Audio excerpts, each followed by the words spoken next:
batteries equals 12 volts, and you can get an 8 AA battery holder. The only thing is your props won't run as much time on AA batteries.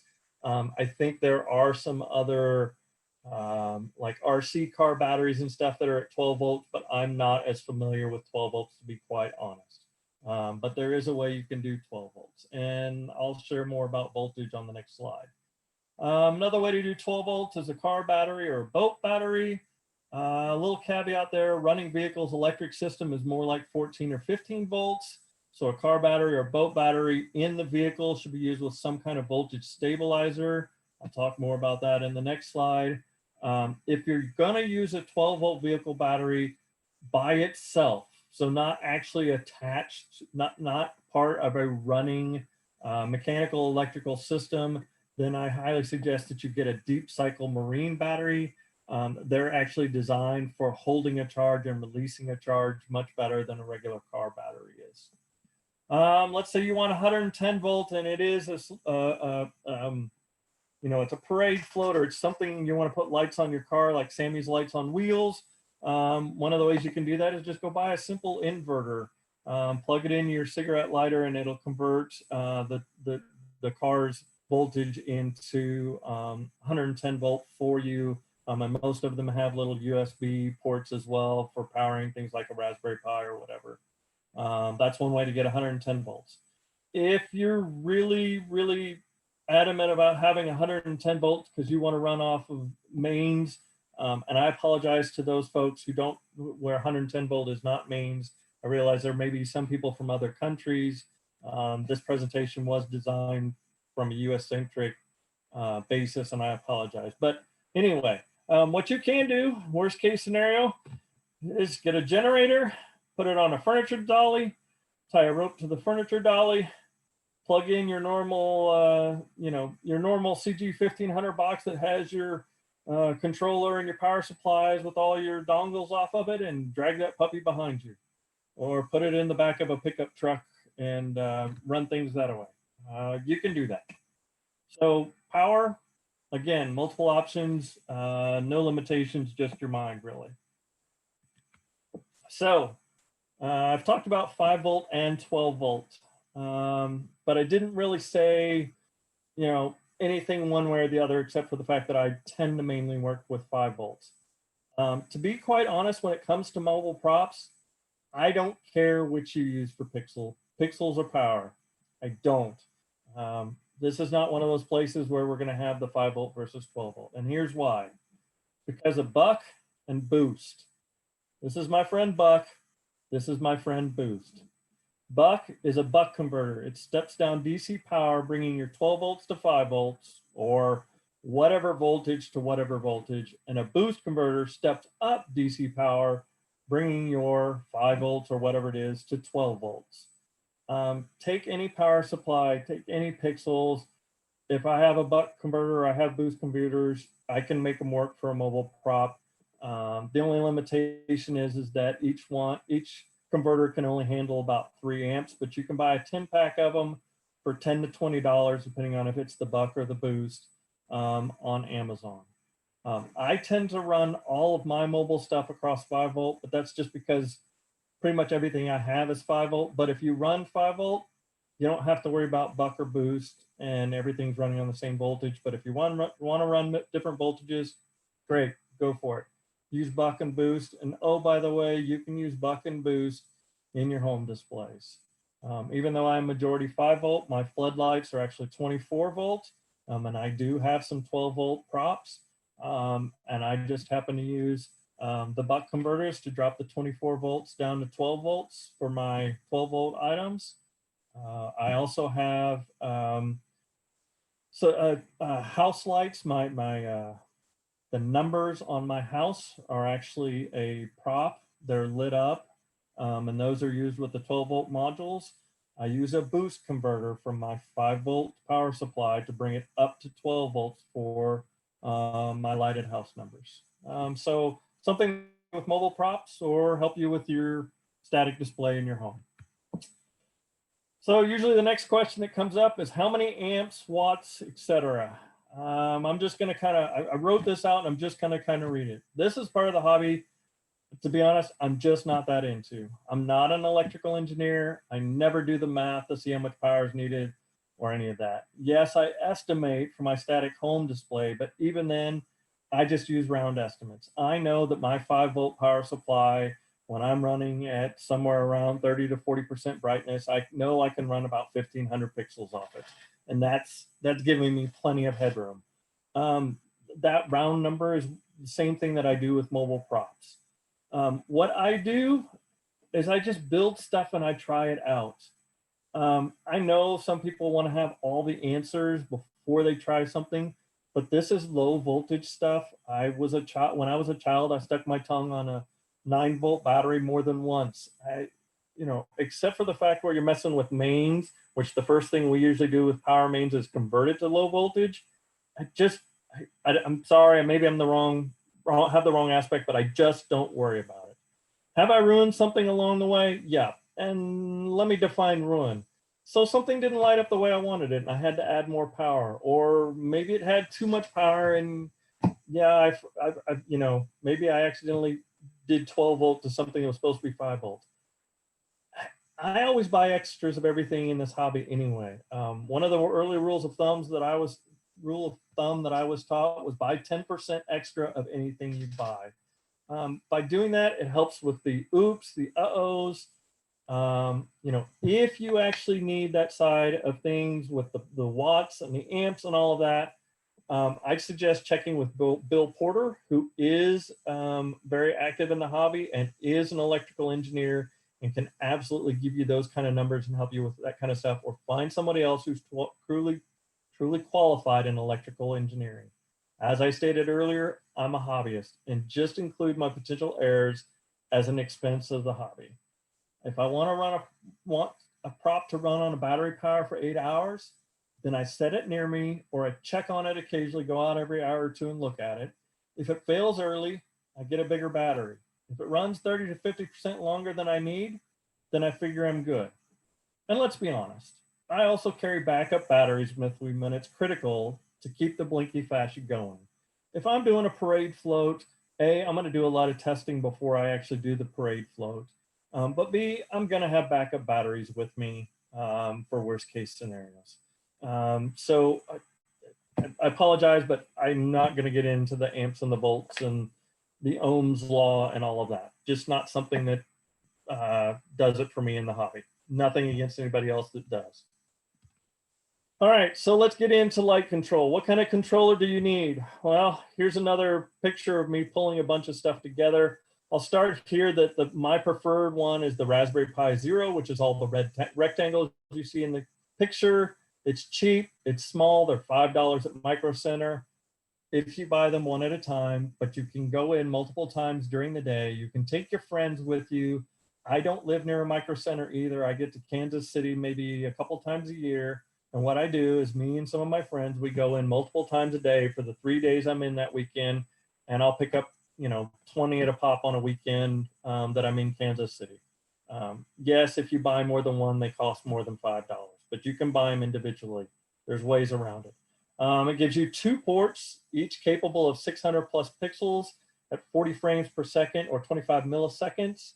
But to be honest, at $5 a piece, you don't really need to max one out. You don't need to run 1200 pixels.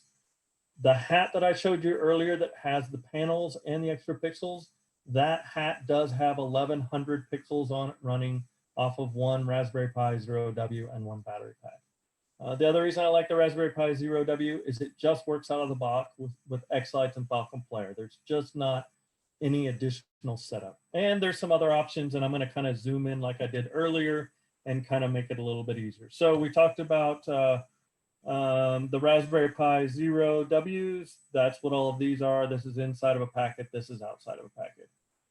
Maybe you want to run with a Raspberry Pi that has a Pi hat here, or a panel hat. This is Ron's Holiday Lights. He has 3 outputs, so you can run, I believe it's 12 P10 panels. I'm not sure how many P5 panels off of that.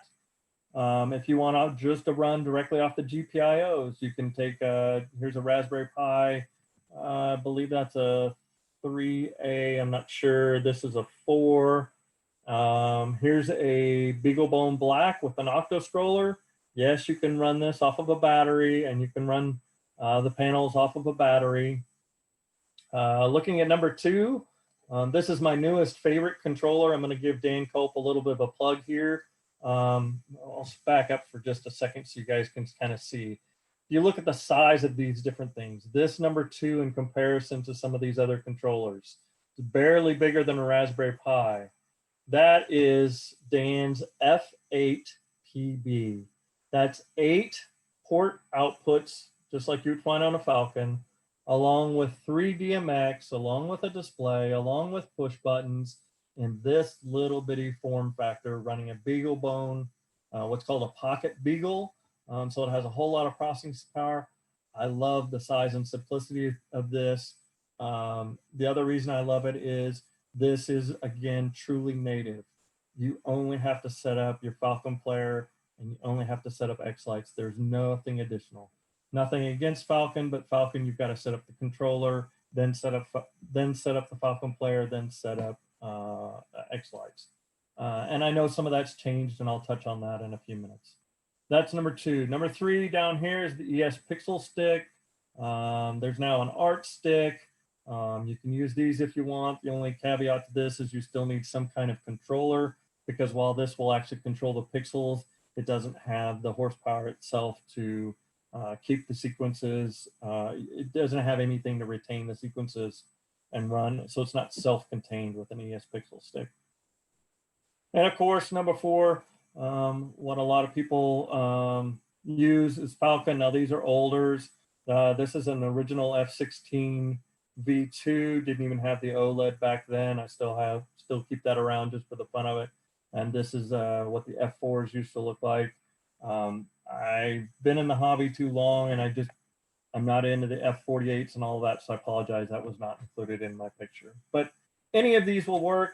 Any of these can run off batteries if you configure it right. So any controller you have, again, the only limitation really is your mind for a mobile prop. So let's, again, going back to the fact that Raspberry Pi Zero W is my preferred method, I'm going to walk you through how to do a Raspberry Pi Zero W. So having a standard 3-wire pixel and having 2 ports of capacity, how would you do that on a Raspberry Pi Zero W? Well, using JST connectors or whatever preferred connection method, you can solder leads to the 5-volt ground and GPIO 18 for data output 1 and GPIO 19 for data output 2 to give you your 2 different ports. This is a pinout diagram. Guess since I'm zooming in, I'll zoom in again to make it where you can see it. So you've got 5-volt power here, 5-volt power here. You've got a ground here, and this would be port 1, GPIO 18. And down here on the other side, you've got GPIO 19 and a ground. So you could run 2 sets of 3-wire pixels, red being power, green being data, and blue being ground. So start off, here's our little Raspberry Pi. Here's 2 really long JSTs. Set it up in my clamps. I'm over 50, so I need my magnifying glasses to get it all to work. Solder it together. When you get done, here's 2 leads. And just like that diagram of the pinouts, red, red, blue, a couple of spaces and a green. And down here, a green and a blue. And voila, we have a controller, 2 JST connectors that we could plug in. There is a Raspberry Pi Zero WH, which has a header already soldered on so that you could just use breadboard connectors if you want. It retails for $10. That's an option for you if you want to consider using the WH versus just using the W and soldering on your leads. This is a more advanced wiring diagram. Why? Well, like that hat that I told you about earlier that has 1100 pixels on it, I cannot run just the straight 3-wire power through the Raspberry Pi and be able to light up all of the pixels on that hat. The power coming off of a Raspberry Pi depending on which documentation you look at, is about 50 milliamps. 50 milliamps, again, I'm not going to get into the math, but 2 ports of 50 milliamps is not going to run 1100 pixels. So what you can do is you can run just the ground and just the data to one set of lights, and just the ground and just the data for another set of lights. Let's pretend each of these strings are 500. So that gets you your ground and your data. So you've got pixel information data going to your pixels. Then from your battery backup, your cell phone charger, from one port, you can directly power the Pi, and you can split off the other power and send it directly to your 500 pixels. What's coming out of these is usually somewhere around 2 to 2.5 amps, depending on what kind of battery backup you get. 2 to 2.5 amps is going to power a lot more pixels than 50 milliamps. Well, if you try to come off the Raspberry Pi, you can do the same thing with the other power. You can have it go just to the pixels. This is a more advanced diagram, but there is a way to do. So if you start deciding to play with this and you try to run off the power that's on the Raspberry Pi and you start running 200 pixels and you have problems, go reference this diagram and take your power directly from the power supply rather than taking it from the Raspberry Pi. The other thing I will say that I haven't said up to this point, again, this is all low voltage stuff.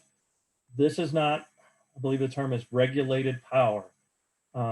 There's no extra protection, no chips.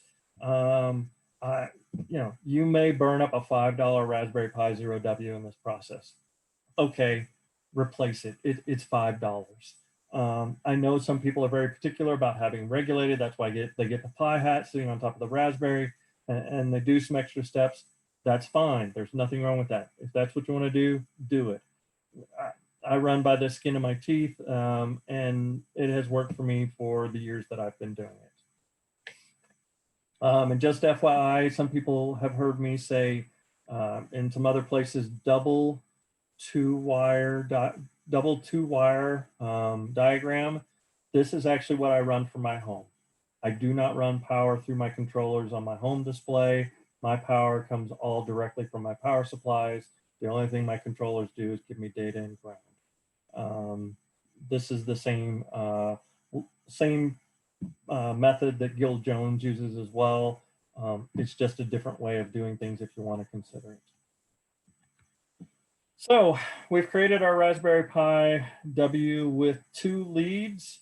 So we need to take a micro USB cable from our battery backup and give it to our Raspberry Pi. Again, this is a simple diagram, and we need to connect our prop to our Raspberry Pi 0W.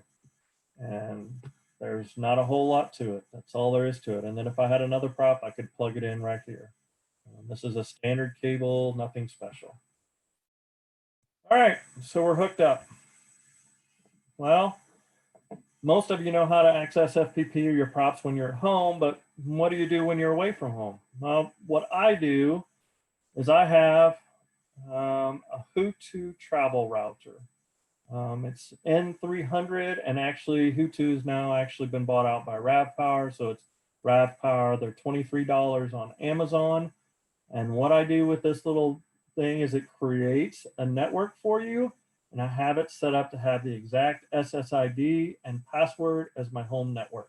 So if I'm at a parade, I can still log on with my phone or whatever laptop, and it's just like I'm on my home network. It also makes it easy because all of my mobile props, my Raspberry Pi Zero, when it's at home, it's on my home network.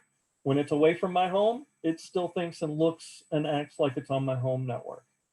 If I need an internet connection, then I turn on my cell phone hotspot, and the Hutu can actually bridge a cell phone internet connection for you while still maintaining that same home network SSID.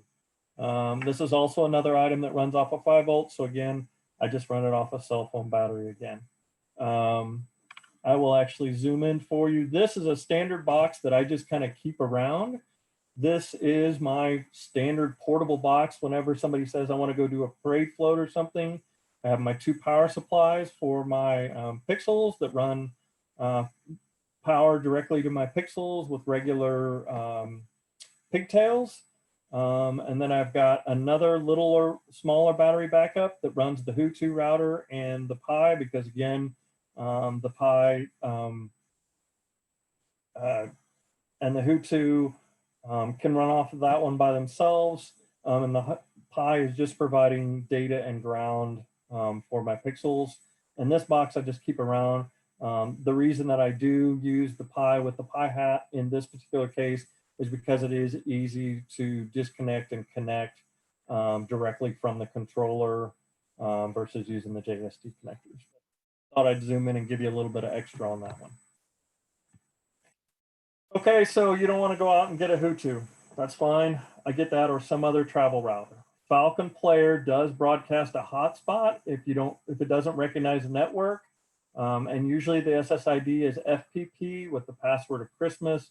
If you haven't changed it from the defaults, there's tethering SSID and tethering pre-shared key right there. You can log your phone, tablet, laptop onto this network to control your FPP and props when you're somewhere that doesn't have a network that you recognize. Works great. I've used it a lot. Lastly, let's say you don't really care about access that much. Well, guess what? You can just set up a playlist on your Falcon Player to run from 0 hours to 2400 hours. So basically 24 hours a day, so that every time power is applied to the Raspberry Pi, the playlist starts playing. This is a great option for office Christmas props that I only want running when I'm sitting there, but don't care about having control. Go back to my 3D printed trees that are sitting on my desk around Christmas time. I plug them into my battery backup when I walk into the office in the morning, and I unplug them when I walk away in the evening, and they just run, and they don't care about a network, and because my playlist is just set to run every time there's power to it. So that's another way to do your mobile props. If you don't care about network or having access once you've got them all set up at home, then just set up your schedule to run 24 hours a day. You apply power at whatever location with your mobile prop, and they will run your selected sequence. Falcon Player. How do you actually set up the pixels on the Falcon Player? I put setup old way. I'll go ahead and read the caveat down here. There may be an easier way to do this now directly in Xlights. Admittedly, I have not kept up with all the upload and configuration changes in Xlights. The old way still works fine for me. I am on the latest version of Xlights. I am using 2020.16, but I don't use any of the automatic uploading. And there's just, I don't know, I guess I'm just an old crusty. When you get used to doing it a certain way and it works for you, you just continue to do it that way. So for me, what I do is I go into input and output setup, and that's a drop down, and it'll give me channel options. And then I go to the Pi Pixel Strings tab, and you leave this new type as RPI WS281X, and you just click on this add output. And what it'll do is it'll give you 2 rows. And that first row matches with that GPIO 18, and the next one matches with GPIO 19. And you just put how many ever pixels you have running on each of those ports. And that's pretty much how you set it up. Fairly simple. If you're running something like the F8PB, as soon as you go into Falcon Player, it'll already have that stuff laid out for you. So on to the next one. All right, so we've hooked this thing up. This is where we were at. I know it says we have light, but walk through this with me a minute. If you go to status control, there will be a drop down, and if you click on display text testing and click on this enable test mode. I guess I could have read it down here, sorry. Voila, you'll have lights.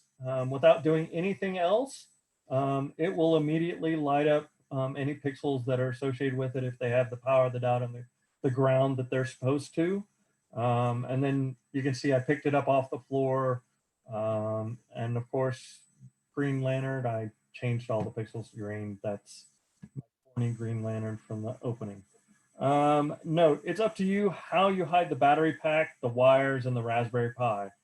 Some of my props are completely contained within the prop, and some I run a wire down my back, like the Mickey Mouse necklace or the Snowman necklace, and keep the battery/Pi in my pocket.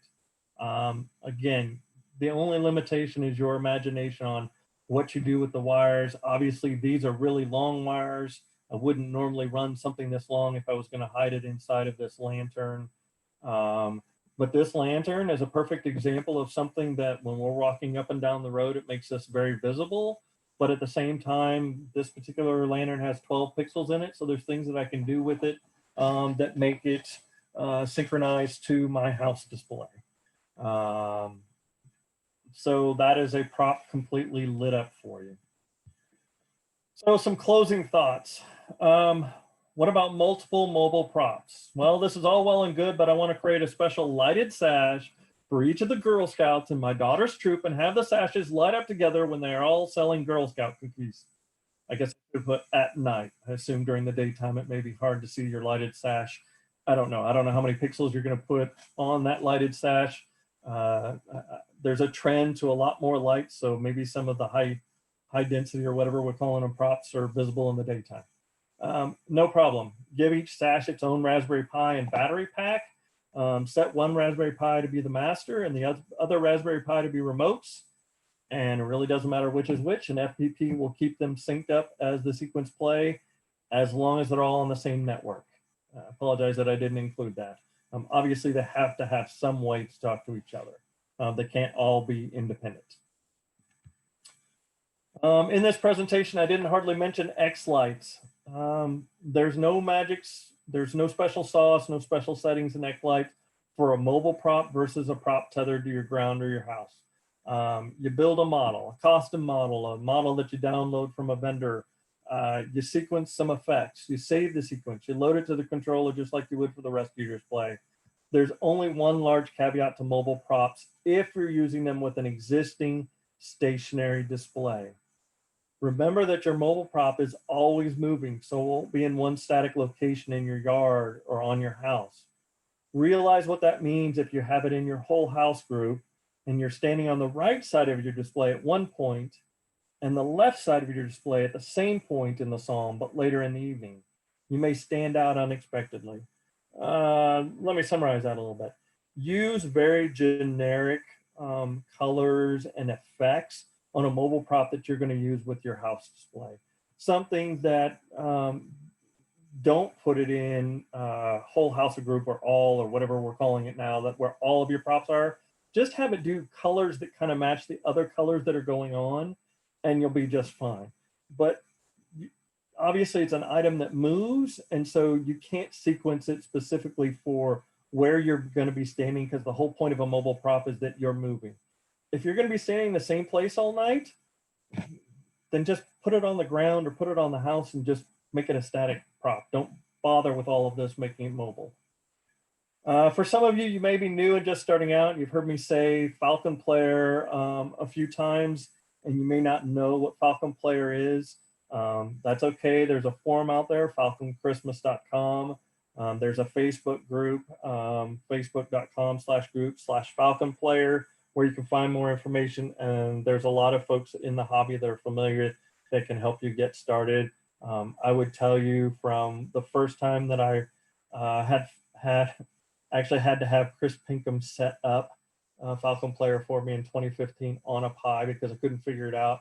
What we had to do back then versus what you have to do now to get Falcon Player running is night and day, and it's pretty easy.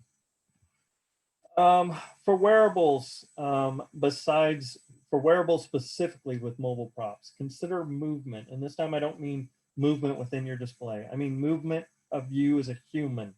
If you are wearing something on your body and you're going to be moving your arms, think of the Elvis costume that I showed earlier.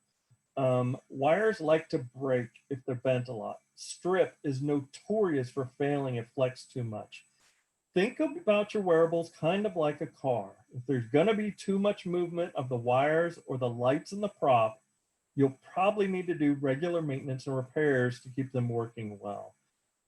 There's ways to try to minimize that. Bill did a great job last year of showing an example of where he took strip and put it in almost kind of a hardened case that was still on the body, but it kept the wires and the strip itself from moving at all. Just be aware of that fact for things that you're going to wear. The hats on our head aren't really a big deal, but it's more clothing type of items.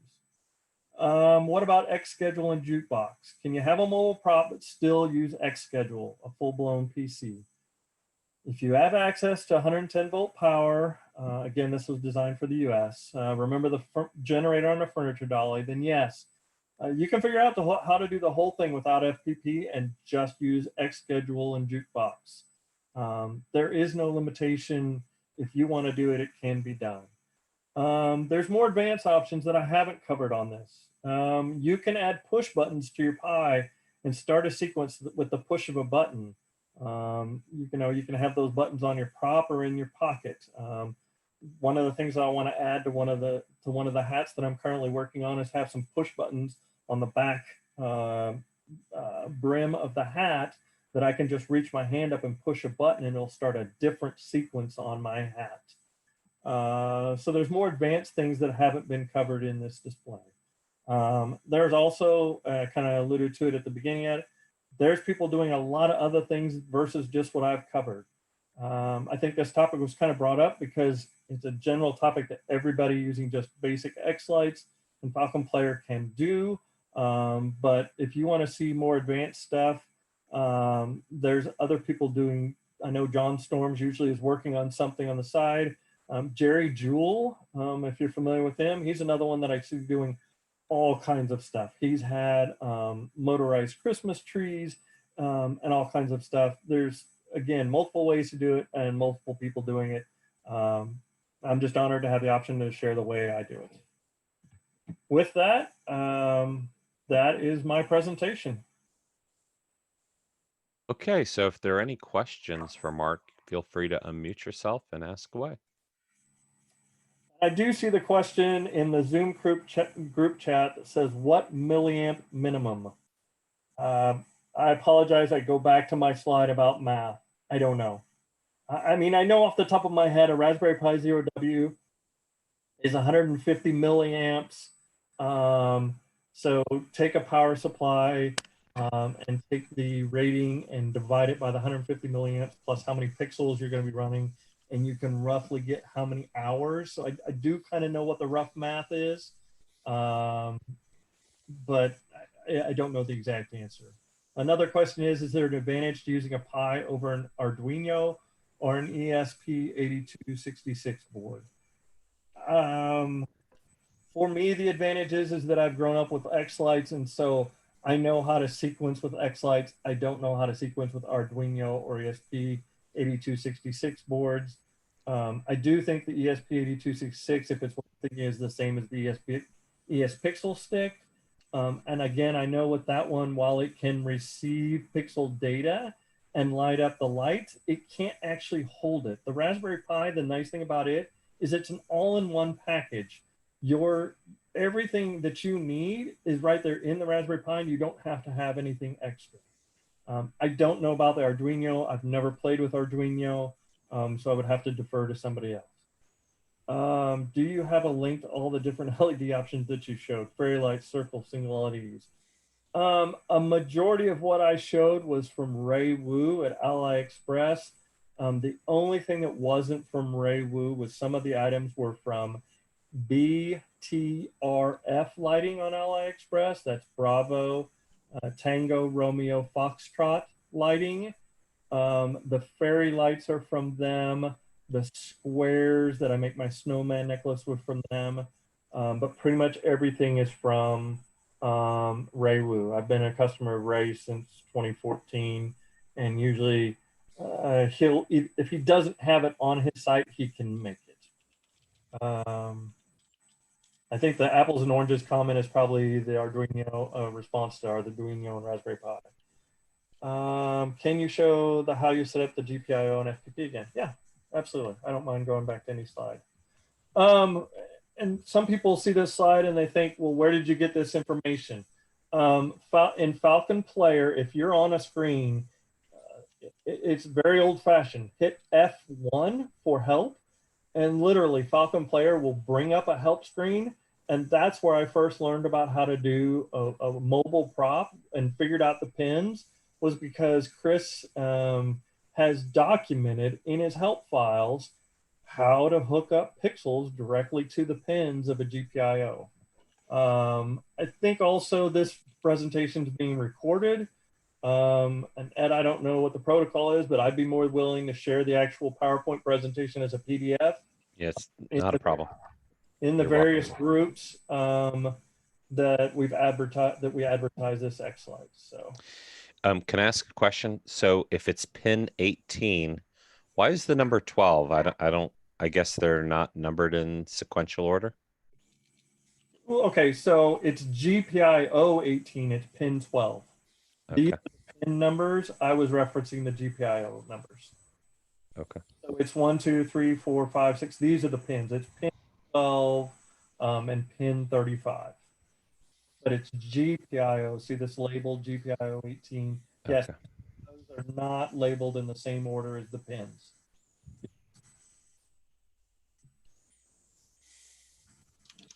Commodore 64 rules. Thank you. I still have cassette tapes that have what the counter number was for where a particular program started. Okay, so are there any final questions for Mark?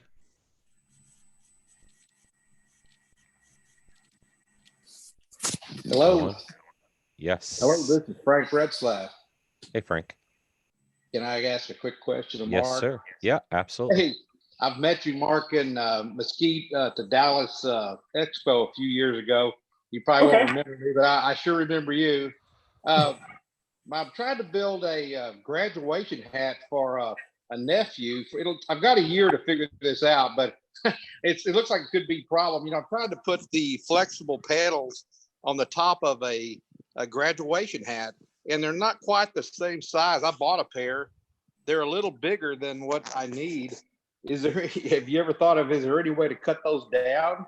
Or am I kind of better start thinking of another method to do this?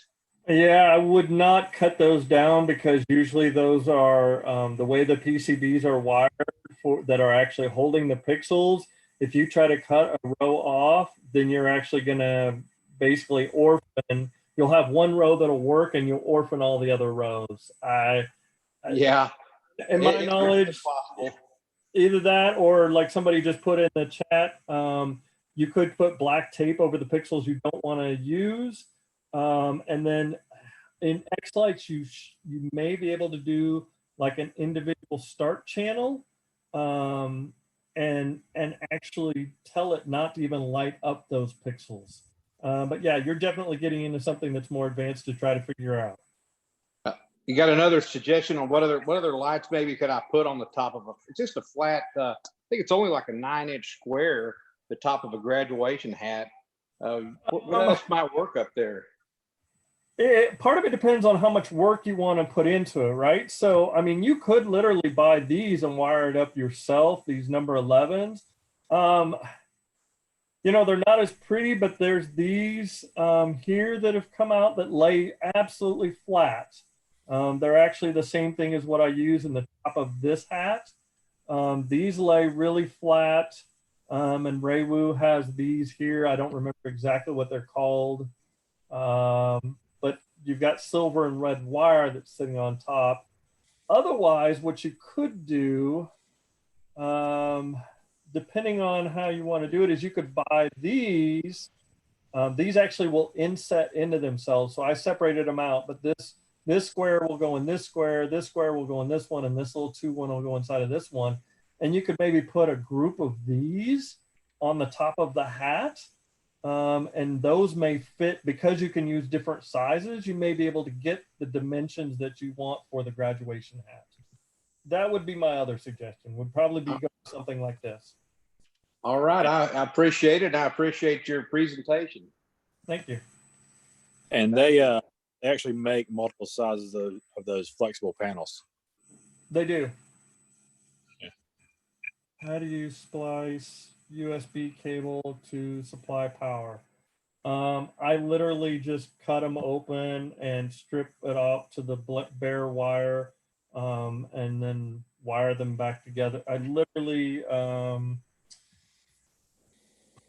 so when I'm coming off of here, this is literally a USB connector that I just cut the wire and I find the black and the red.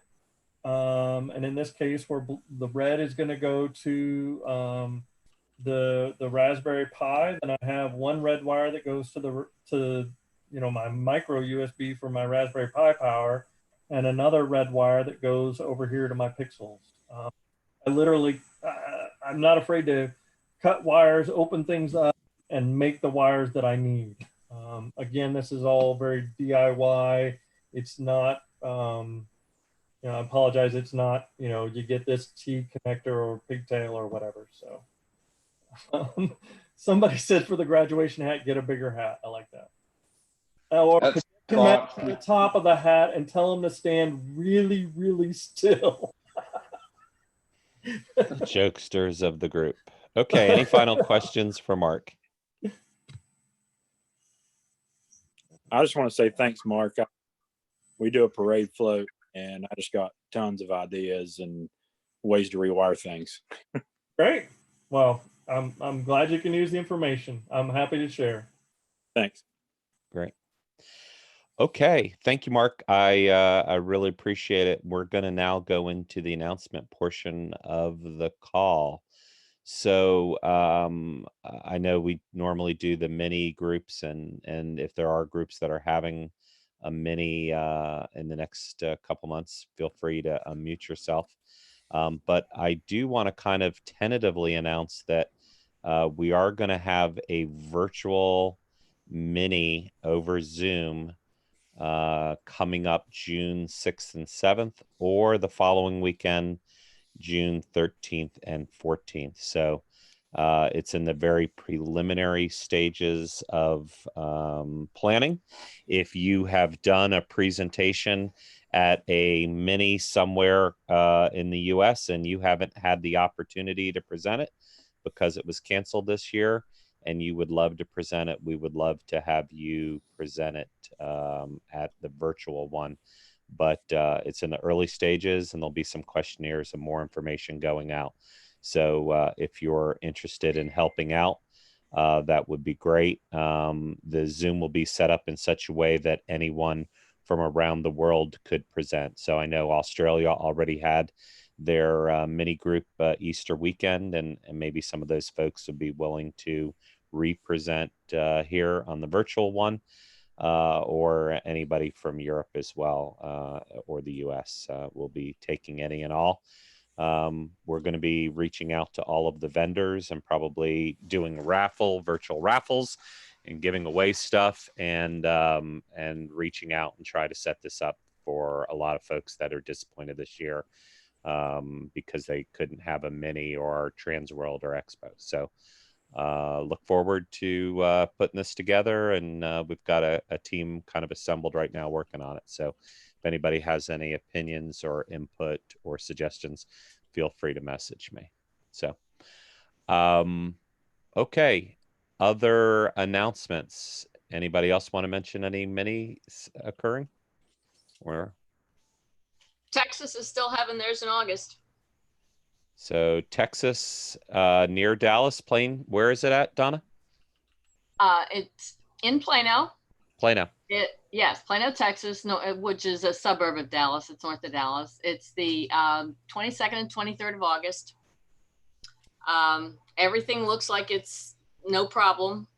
Texas is starting to open up now, and the place where we're having it is one of our members' businesses, and they plan to be open, and they're planning on us doing it. Okay, great. Okay. For information on that, it's North Texas Lightaholics. North Texas Holiday Lightaholics, NTXHL. Okay.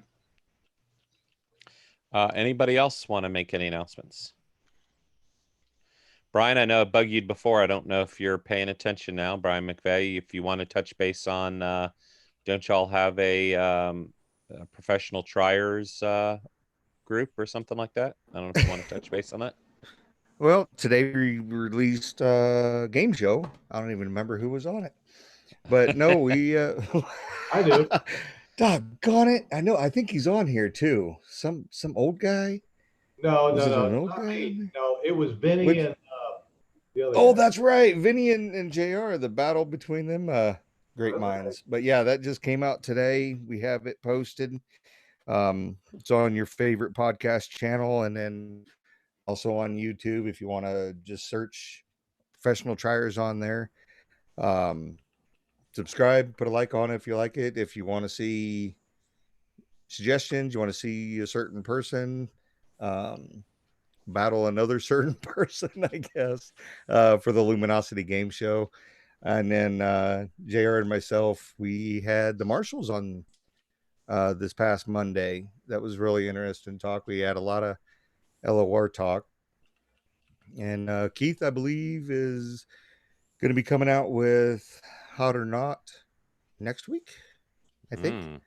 So I don't know what that is, but that sounds interesting. Oh no, that's what's hot out there. What's what's going as far as like the JDation boards. He's had some guests on there. Cool. Did he have Dan Cope on? I can't remember, but yeah, it's pretty fun. They have a good time. Excellent. Part of the sorry, go on. Oh, I was just gonna say it's Professional Triers. In chat, there was what's the name of the podcast? Yep, Professional Triers. Excellent. And hopefully Brian's going to be helping us out on the virtual mini I mentioned. We're hoping to have a 2-day event with one of the days being build parties. And hopefully Brian can head up the team and see about different breakout rooms with different build events going on. So if you want to maybe build top hats, there'll be one room going on. If you want to build P5s, another room going on, and any other DIY kind of builds. So hopefully I can delegate to Brian and his team and get that up and running. So, okay. Any other announcements? I like the picture there, Sam Rob. Hey, thank you. That's a memento from Daytona. Excellent. Jeff Lacey, the one and only. Yeah, Brian McVeigh will like this one. Stand by. What's up, Brian? I'm muted. Don't make me turn on. I'm just telling you. Hey, we're partners there, bro. Oh, geez. Hey, I just cut my hair yesterday, so I'm all good looking again. So good. Can you send your barber down to Florida? Now, let me finish announcements, and then y'all two can go back and forth here. Any sorry. other announcements? Anybody else has got? Any other announcements? Okay. Well, we're now into the help session of our call, which Brian has graciously decided that he would like to help out, right? Just joking. Anybody have any X lights or display related